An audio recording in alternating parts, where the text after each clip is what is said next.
जय हिंद बच्चों। तो यहाँ पर हम आपके लिए अर्धवार्षिक परीक्षा 2025-26 के लिए विषय सामान्य हिंदी का कक्षा 12 का प्रश्न पत्र लेकर आए हैं, जो आपके लेटेस्ट पैटर्न पर आधारित है। यानी कि जैसा कि आपका इस बार हाफ ईयरली एग्जाम होगा, इसी पैटर्न पर आपका जो है क्वेश्चन पेपर आएगा। तो उसी पैटर्न पर आपको अपनी एग्जाम की तैयारी करनी है। अगर आपको हाफ ईयरली एग्जाम में अच्छे मार्क्स लाने हैं तो आपको जो है एक स्ट्रेटेजी के साथ जो है अपनी तैयारी करनी होगी। तो आपको सबसे पहले जो है अपनी एग्जाम का पेपर का पैटर्न समझना होगा कि कौन से क्वेश्चंस आएंगे, हमको क्या तैयार करना है। तो वो सारी जानकारी आज की इस वीडियो में आपको मिलेगी। पेपर का आपको पैटर्न समझ में आ जाए, किस टाइप के क्वेश्चंस आपके एग्जाम में आएंगे, क्या क्या आपको तैयार करना है। तो आप लोग इस वीडियो को पूरा एंड तक देखिएगा। अगर आपको ये वीडियो पसंद आती है तो वीडियो को लाइक एंड चैनल को सब्सक्राइब करना मत भूलिएगा। तो स्टार्टिंग में पहले और दूसरे क्वेश्चंस में हमसे 5-5 ऑब्जेक्टिव क्वेश्चंस पूछे जाते हैं। तो सबसे पहले हम लोग उसको कवर करेंगे, इसके बाद हम लोग रिटन क्वेश्चंस की ओर आगे बढ़ेंगे। तो यहाँ पर हमारा पहला क्वेश्चन है, मैला आंचल उपन्यास के लेखक हैं इलाज चंद्र जोशी, किशोरीलाल गोस्वामी, नागा अर्जुन, फणीश्वर नाथ रेणु। तो यहाँ पर राइट आंसर हो जाएगा ऑप्शन 4 फणीश्वर नाथ रेणु। इसके बाद है, निम्न में से कृति एवं कृतिकार का एक गलत युग्म है। यहाँ पर आपको पहचानना है। यहाँ पर देखिए आपको 4 युग्म दिए गए हैं, उन 4 युग्म में से कोई एक युग्म गलत है, वो हमको यहाँ पर पहचानना है। तो सबसे पहले प्रेम सागर की रचना है लल्लूलाल, बिल्कुल सही है। नासकेतो पाख्यान के रचनाकार सदल मिश्र हैं, ये भी सही है। चंद छंद वर्णन की महिमा, इसके रचनाकार हैं कवि गंग। कौन है? कवि गंग हैं। लेकिन यहाँ पर तो किशोरीलाल गोस्वामी, इसलिए ऑप्शन ये गलत हो जाएगा। और भाषा योग वशिष्ठ के रचनाकार कौन है? राम प्रसाद निरंजनी है, ये भी सही है। तो ऑप्शन यहाँ पर आपका जो है थर्ड वाला गलत हो जाएगा इसके हिसाब से। तो राइट आंसर क्या हो जाएगा? राइट आंसर यहाँ पर आपका हो जाएगा थर्ड वाला ऑप्शन आपका करेक्ट हो जाए, क्योंकि हमसे पूछा गया था गलत युग्म है, तो गलत युग्म आपका थर्ड वाला है। तो राइट आंसर हो जाएगा आपका थर्ड ऑप्शन करेक्ट हो जाएगा। ठीक है। इसके बाद है, मेरी असफलताएं किस विधा की रचना है? ऑप्शंस यहाँ पर दिए गए थे, कहानी, आत्मकथा, नाटक, निबंध। तो मेरी असफलताएं किस विधा की रचना है? तो ये आत्मकथा है। क्या है? ये आत्मकथा है। तो राइट आंसर यहाँ पर ऑप्शन सेकेंड आपका करेक्ट हो जाएगा। ठीक है। इसके बाद है, शुक्ल युग को अन्य किस नाम से जाना जाता है? स्वर्ण युग के नाम से, प्रयोगवादी युग के नाम से, प्रगतिवाद के नाम से और छायावादी युग नाम से। तो शुक्ल युग का दूसरा नाम एक छायावादी भी है। क्या है? छायावादी युग भी है। तो यहाँ पर right answer option fourth correct हो जाएगा, छायावादी युग। इसके बाद है, आधुनिक काल को गद्य काल के नाम से किसने अभिग्रहित किया? महावीर प्रसाद द्विवेदी ने, श्याम सुंदर दास ने, रामचंद्र शुक्ल ने, राम कुमार वर्मा ने। तो आधुनिक काल को गद्य काल के नाम से किसने अभिग्रहित किया था? तो ये किया था रामचंद्र शुक्ल ने। किसने किया था? रामचंद्र शुक्ल ने। तो राइट आंसर यहाँ पर आपका थर्ड वाला करेक्ट हो जाएगा। ठीक है। इसके बाद दूसरा प्रश्न है। दूसरे प्रश्न में भी हमसे जो है 5 ऑब्जेक्टिव क्वेश्चंस पूछे गए हैं। तो यहाँ पर पहला प्रश्न है, रीतकाल के किस कवि ने वीर रस की रचनाएं लिखी हैं? घनानंद ने, भूषण ने, बिहारी ने, सेनापति ने। तो रीतकाल के जो भूषण कवि हैं, उन्होंने जो है अधिकतर रचनाएं वीर रस में की है। तो यहाँ पर राइट आंसर क्या हो जाएगा? तो right answer option second Bhushan आपका करेक्ट हो जाएगा। ठीक है। इसके बाद है, निम्नलिखित में से भक्ति काल का महाकाव्य है? तो भक्ति काल का महाकाव्य है केशवदास, साकेत, रामचरितमानस, कामायनी। तो यहाँ पर देखिए जो रामचरितमानस है उसे भक्ति काल का जो है क्या कहा जाता है? महाकाव्य कहा जाता है। तो यहाँ पर राइट आंसर हो जाएगा ऑप्शन थर्ड वाला आपका करेक्ट हो जाएगा, रामचरितमानस। इसके बाद है, सुमित्रा नंदन पंत को साहित्य अकादमी पुरस्कार मिला था? चिदम्बरा पर, लोकायतन पर, युगवाणी पर, कला और बूढ़ा चांद पर। तो सुमित्रा नंदन पंत को जो है साहित्य अकादमी पुरस्कार कला और बूढ़ा चांद पर मिला था। तो ऑप्शन यहाँ पर आपका थर्ड वाला करेक्ट हो जाएगा। ठीक है। इसके बाद है, सुमित्रा नंदन पंत की रचना है? ऑप्शंस दिए गए थे, उर्वशी, पल्लव, परिमल, कामायनी। तो यहाँ पर जो सुमित्रानंद की पंत की रचना है वो है पल्लव। क्या है? पल्लव। तो राइट आंसर यहाँ पर आपका सेकंड वाला करेक्ट हो जाएगा। इसके बाद है निम्नलिखित में से सगुण भक्ति शाखा के कवि नहीं हैं। ऑप्शन सूरदास, जायसी, तुलसीदास, मीराबाई। तो यहाँ पर जो जायसी हैं वो प्रेमाश्रयी शाखा के कवि हैं। किसके हैं? प्रेमाश्रयी शाखा के कवि हैं। तो राइट आंसर यहाँ पर आपका सेकंड वाला करेक्ट हो जाएगा, जायसी। तो यहाँ पर ये हमने 10 क्वेश्चंस को कवर कर लिया है, ये आपके 10 नंबर का हो जाता है। इसके बाद आते हैं तीसरे क्वेश्चन पर। तीसरे क्वेश्चन में क्या होता है, आपको एक गद्यांश दिया जाता है, उस गद्यांश को आपको पढ़ना होता है, उसके बेसिस पर आपको क्वेश्चंस के आंसर करने होते हैं। ठीक है, तो यहाँ पर ये आपने पूरा पढ़ लिया, ये आपने गद्यांश। इसके बाद यहाँ पर प्रश्न पूछा जाता है। सबसे पहला ही प्रश्न होता है, उपर्युक्त गद्यांश का संदर्भ लिखिए। क्या है? उपर्युक्त गद्यांश का संदर्भ लिखिए, यानी ये किस पाठ से लिया गया, उसके लेखक कौन है। तो सबसे जो महत्वपूर्ण प्रश्न होता है यही प्रश्न होता है कि आपको सबसे पहले पता करना होता है ये गद्यांश आपका किससे लिया गया है। तो अगर हम देखें तो ये जो आपका पाठ का नाम है राष्ट्र का स्वरूप, किससे लिया गया है? राष्ट्र का स्वरूप से लिया गया है। अंगितंस की व्याख्या करनी है। हमारे पूर्वजों ने संस्कृति के किन क्षेत्रों में अपना पराक्रम दर्शाया। तो देखिए ये क्वेश्चन, सभी क्वेश्चंस आप इसी देख के आपको करने होते हैं, सिंपल होते हैं, आप सभी कर लेते हैं। सबसे इंपॉर्टेंट होता है गद्यांश का संदर्भ, मतलब कि पाठ का नाम और लेखक का नाम।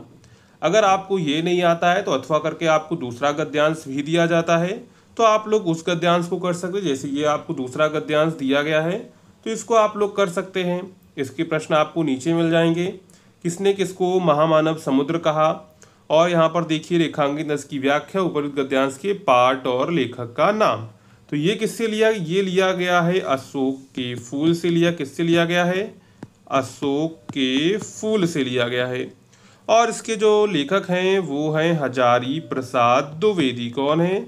हजारी प्रसाद द्विवेदी हैं। ठीक है, इसके बाद है दिए गए पद्यांश पर आधारित निम्नलिखित प्रश्नों के उत्तर दीजिए। अब क्या होगा, अब आपके पद्यांश से 2 काव्य यानी कि 2 काव्य लाइनें आपको दी जाएंगी, उनको आपको पढ़ना होगा। इसके बाद नीचे दिए गए प्रश्नों के उत्तर देने होंगे। जैसे यहाँ पर देखिए आपके पद्य से ये कुछ पद्यांश दिया गया है, इसको आपको पूरा पढ़ना है। पूरा पढ़ने के बाद आपको नीचे दिए गए प्रश्नों के उत्तर करने हैं। जैसे यहाँ पर देखिए प्रस्तुत पद्यांश के पाठ एवं कवि का नाम लिखिए। तो सबसे इंपॉर्टेंट इसमें यही होता है, पाठ ये किस पाठ से ये लिया गया है, आपके कैकेयी अनुताप से। किससे लिया गया है? कैकेयी अनुताप से लिया गया है। और इसके जो कवि हैं वो है मैथिली शरणगुप्त। कौन है? मैथिली शरणगुप्त हैं। रेखांकित अंश की व्याख्या करनी है। दुर्बलता का चिन्ह क्या है, इसे कौन किससे कह रहा है? ठहरो मन रोको मुझे कहे सो सुन ली, यह कथन किसके प्रति है? नीरव सभा का क्या स्थिति। तो इस तरह के प्रश्न आपके एग्जाम में आएंगे, तो आपको इस तरह के प्रश्नों को अच्छे से तैयार करके जाना है। अथवा में आपको दूसरा पद्यांश दिया गया, अगर आपको ये नहीं आता है तो आप दूसरा वाला कर सकते हैं। उपर्युक्त पद्यांश का संदर्भ लिखिए। सबसे महत्वपूर्ण प्रश्न होता है संदर्भ। तो ये भी किससे लिया गया? ये भी आपका कैकेयी के अनुताप से लिया गया है। ठीक है, और इसके जो कवि हैं वो है मैथिली शरणगुप्त। इसके बाद आते हैं अगले प्रश्न नंबर 5 पर। तो निम्नलिखित लेखकों में से किसी एक लेखक का साहित्यिक परिचय रचनाओं सहित लिखिए। यानी कि अब यहाँ पर आपको जीवन परिचय लिखने के लिए कहा जाएगा। तो यहाँ पर 3 लेखक का आपको नाम दिया जाएगा। 3 लेखक में से किसी एक लेखक का आप लोग जो है यहाँ पर जो है वो क्या कर सकते हैं, जीवन परिचय लिख सकते हैं। ठीक है, इसके बाद इसी में है निम्नलिखित में से किसी एक कवि का साहित्यिक परिचय उनकी कृतियों सहित लिखिए। तो यहाँ पर देखिए आपको दिया गया है मैथिली शरणगुप्त, जयशंकर प्रसाद, सुमित्रानंदन पंत। तो यहाँ पर 3 कवि दिए गए, 3 में से किसी एक कवि का आप लोग जीवन परिचय लिख सकते हैं। और यहाँ पर जो राष्ट्र का स्वरूप था उसके लेखक थे वासुदेव शरण अग्रवाल। हमने शायद वहाँ पर आपको क्या बोल दिया है, वहाँ पर हमने बोल दिया है आचार्य रामचंद्र शुक्ल। ठीक है, उसको आप लोग करेक्ट कर लीजिएगा। ठीक है, यहाँ पर जो ये आपका था पाठ का नाम वाला, ये उपर्युक्त गद्यांश का संदर्भ में, तो यहाँ पर हमने बोल दिया था राष्ट्र का स्वरूप आचार्य रामचंद्र शुक्ल। यहाँ पर कर लीजिएगा वासुदेव शरण अग्रवाल। क्या कर लीजिएगा? वासुदेव शरण अग्रवाल कर लीजिएगा, क्योंकि यहाँ पर जब हमने देखा तो हमको याद आ गया, वहाँ पर हमने मिस्टेक से बोल दिया, तो इसको आप लोग करेक्ट कर लीजिएगा, ठीक है। इसके बाद है पंचलाइट कहानी का सारांश अपने शब्दों में लिखिए। यानी कि अब आपको यहाँ पर कहानी से संबंधित प्रश्न आएगा, तो पंचलाइट कहानी का सारांश अपने शब्दों में लिखिए, ठीक है। अथवा बहादुर कहानी के उद्देश्य पर प्रकाश डालिए। तो इन दोनों में से कोई एक आपको करना रहेगा, ठीक है। इसके बाद आता है स्वपठित खंड काव्य की द्वितीय सर्ग की कथा वस्तु संक्षेप में लिखिए।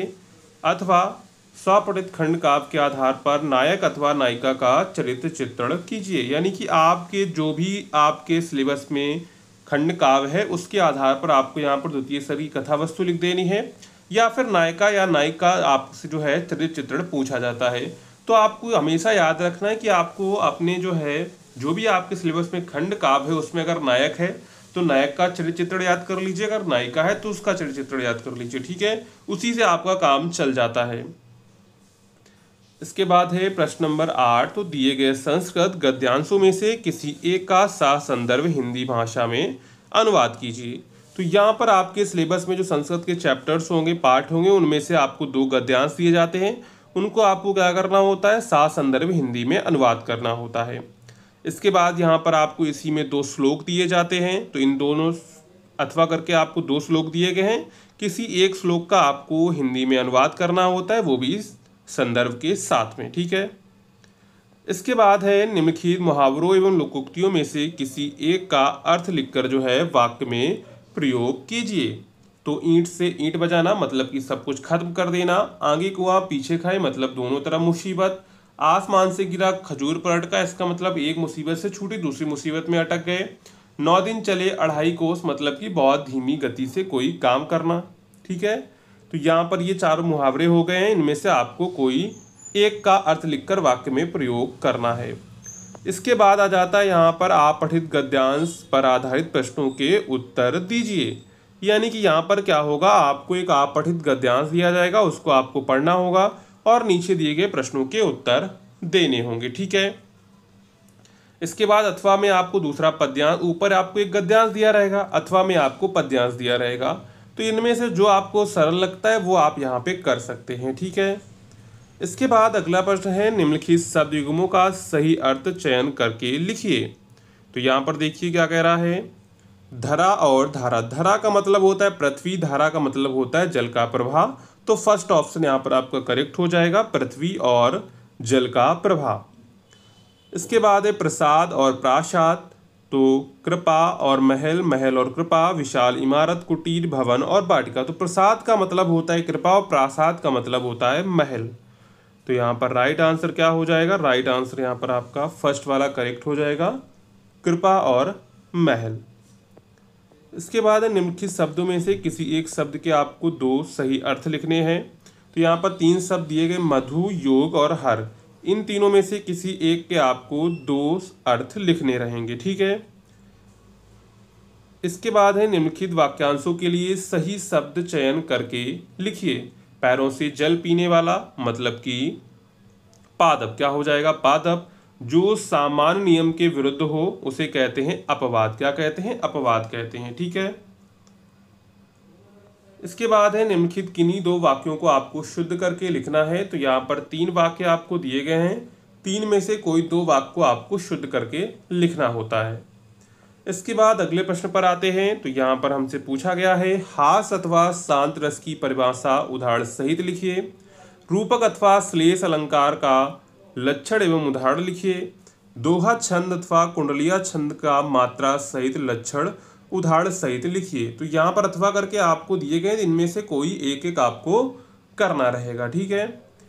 इसके बाद अगला प्रश्न है विद्यालय के प्रधानाचार्य को शिक्षक पद पर अपनी नियुक्ति हेतु योग्यता सहित आवेदन लिखना है आपको। अथवा में अगर आपको वो नहीं करना है तो आप नीचे वाला कर सकते हैं। नगर निगम अधिकारों को अपने क्षेत्र में फैली हुई गंदगी के लिए सफाई की मांग करते हुए पत्र लिखिए। हमारा अगला प्रश्न है 14 निम्नलिखित विषयों में से किसी एक पर अपनी भाषा शैली में निबंध लिखिए। यानी कि आपको देखिए 5 निबंध दिए गए हैं। कंप्यूटर की हमारे जीवन में उपयोगिता, विज्ञान वरदान या अभिशाप, समाचार पत्रों की वर्तमान सार्थकता, महिला सशक्तिकरण और उसके परिणाम, साहित्य का उद्देश्य।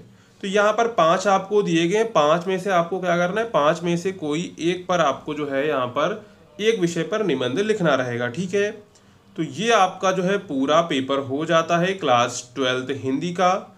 अगर आपको ये वीडियो पसंद आई हो तो वीडियो को लाइक करिएगा, चैनल को सब्सक्राइब करिएगा एंड दोस्तों में शेयर करना मत भूलिएगा, जिससे आने वाली वीडियोस की नोटिफिकेशन आपको मिलती रहेगी। साथ में हमारे टेलीग्राम व्हाट्सएप ग्रुप को जरूर ज्वाइन कर लीजिएगा, वहां पर आपको इस पेपर की PDF मिल जाएगी। तो चलिए मिलते हैं अगले वीडियो में।